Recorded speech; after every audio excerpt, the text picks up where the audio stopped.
എല്ലാ മാന്യ പ്രേക്ഷകർക്കും പുതിയൊരു വീഡിയോയിലേക്ക് സ്വാഗതം. 2025 മാർച്ച് മാസം മകരക്കൂറിൽ വരുന്ന ഉത്രാടത്തിൻ്റെ അവസാനത്തെ മുക്കാൽ ഭാഗം, തിരുവോണം, അവിട്ടത്തിൻ്റെ ആദ്യത്തെ പകുതി ഭാഗം വരുന്ന നക്ഷത്രക്കാർക്ക് എന്തൊക്കെ ഗുണദോഷ ഫലങ്ങളാണ് മാർച്ച് മാസം ഉണ്ടാകുക എന്ന് നോക്കാം. ഈ മാർച്ചിൽ മകരക്കൂറുകാരെ സംബന്ധിച്ചിടത്തോളം ഗുണകരമാകുന്ന മാസമായിരിക്കും. കാരണം മാർച്ച് അവസാനമൊക്കെ ആകുമ്പോഴേക്കും ഏഴര ശനിയൊക്കെ നിങ്ങൾക്ക് അവസാനിക്കാൻ പോവുകയാണ്. കഴിഞ്ഞ കുറേ നാളുകളിലൊക്കെ ആയിട്ട് നിങ്ങൾ അനുഭവിച്ചുകൊണ്ടിരുന്ന ദുഃഖ ദുരിതങ്ങൾക്കൊക്കെ അറുതി വരാൻ പോകുന്ന ഒരു കാലമാണ് ഇനി വരാൻ പോകുന്നത്. മാർച്ച് അവസാനമൊക്കെ ആകുമ്പോഴത്തേക്ക് ശനി രാശി മാറുന്നതാണ്. അതോടുകൂടി നിങ്ങളുടെ ഏഴര ശനി അവസാനിക്കുകയും ചെയ്യും. ആരോഗ്യപരമായിട്ടൊക്കെ നോക്കിയാൽ ഇമ്മ്യൂണിറ്റിയൊക്കെ അല്പം മാർച്ചിൽ കുറയാം.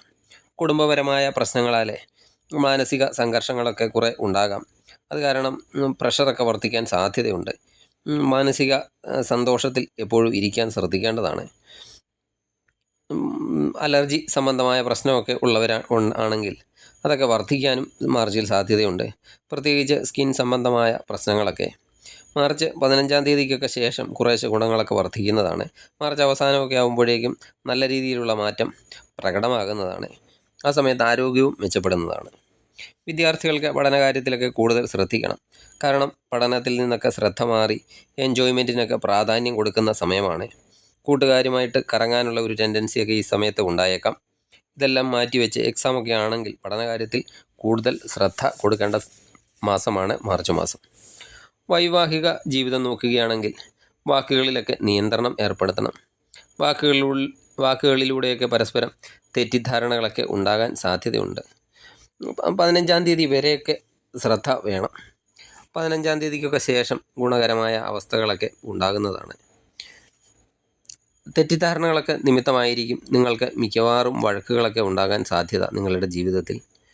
അതുപോലെ ഈ മാർച്ചിൽ എന്തെങ്കിലുമൊക്കെ ചെറിയ കാരണങ്ങളാലൊക്കെ പരസ്പരം അകന്നു കഴിയാനുള്ള സാഹചര്യങ്ങളൊക്കെ ഉണ്ടായേക്കാം.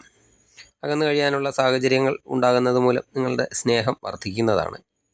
ലവ് റിലേഷനൊക്കെ ഉള്ളവർക്ക് വളരെയധികം ഗുണകരമായ അവസ്ഥകളൊക്കെ ഉണ്ടാകുമെങ്കിലും പരസ്പരം ഉപയോഗിക്കുന്ന വാക്കുകൾ രണ്ടുപേരും ശ്രദ്ധിക്കേണ്ടതാണ്. അതുപോലെ ഒരു കാര്യമില്ലാതെ മിസ്അണ്ടർസ്റ്റാൻഡിംഗ് ഒക്കെ ഉണ്ടാകും. എന്നാലും പരസ്പരം സ്നേഹമുള്ള കാലം തന്നെ ആയിരിക്കും മാർച്ച്. നിങ്ങൾക്ക് ഈ മാർച്ച് മാസം ഭാഗ്യപരീക്ഷണങ്ങളൊന്നും നടത്താൻ പറ്റിയ മാസമല്ല. അതുപോലെ റിസ്ക്കൊക്കെ എടുത്ത് ഉള്ള കാര്യങ്ങളൊന്നും ചെയ്യാതിരിക്കുക. ഒഴിവാക്കാൻ പറ്റാത്ത സാഹചര്യങ്ങളിൽ മാത്രം റിസ്ക് എടുക്കാൻ ശ്രദ്ധിക്കുക. തൊഴിൽപരമായി ഗുണകരമായ സമയമാണ്. തൊഴിലിൽ നിന്ന് സാമ്പത്തിക നേട്ടങ്ങളൊക്കെ ഉണ്ടാകുന്നതാണ്. 15-ാം തീയതി വരെയൊക്കെ ധനനഷ്ടം ഉണ്ടാകാതെ അല്പം ശ്രദ്ധിക്കണം. ജോലി സ്ഥലത്ത് കൂടെ ജോലി ചെയ്യുന്നവരുമായൊക്കെ ആർഗ്യുമെൻ്റ് ഒക്കെ ഉണ്ടാകാതെയും ശ്രദ്ധിക്കണം. വാക്കുകളിലൊക്കെ നിയന്ത്രണം ഏർപ്പെടുത്തണം.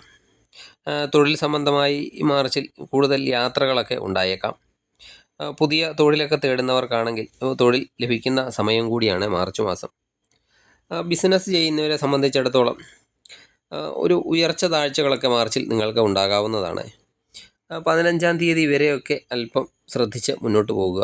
ദൈനംദിന വരുമാനം ഒക്കെ ഒരു ശരാശരി നിലവാരം ആയിരിക്കും പുലർത്തുക. മാർച്ചിൽ മകരക്കൂറുകാരെ സംബന്ധിച്ചിടത്തോളം അവർക്ക് കൂടുതൽ ഗുണമൊക്കെ ലഭിക്കുന്നതിന് വേണ്ടി ശനിയാഴ്ചകളിൽ ശനീശ്വരന് നീരാഞ്ജനം വഴിപാട് കഴിക്കുന്നത് നന്നായിരിക്കും. അതുപോലെ ദേവി ക്ഷേത്ര ദർശനമൊക്കെ നടത്തി കഴിയുന്ന വഴിപാടുകൾ ചെയ്യുക. ദേവിക്ക് ചെമ്പരത്തിപ്പൂമാല സമർപ്പിക്കുക. അതുപോലെ കടും പായസം സമർപ്പിക്കുന്നതൊക്കെ വളരെയധികം ഗുണകരമാണ്. നിങ്ങൾക്ക് എല്ലാം കൊണ്ടും നല്ലൊരു മാസമാകട്ടെ മാർച്ച് മാസം എന്ന് ആശംസിച്ചുകൊണ്ട് നിർത്തുന്നു. വീഡിയോ ഇഷ്ടമായാൽ ലൈക്ക് ചെയ്യുക. സബ്സ്ക്രൈബ് ചെയ്യാതെ കാണുന്നവരാണെങ്കിൽ ദയവായി സബ്സ്ക്രൈബ് ചെയ്ത് കാണുക. മറ്റൊരു വീഡിയോയിലൂടെ വീണ്ടും കാണാം. നന്ദി, നമസ്കാരം.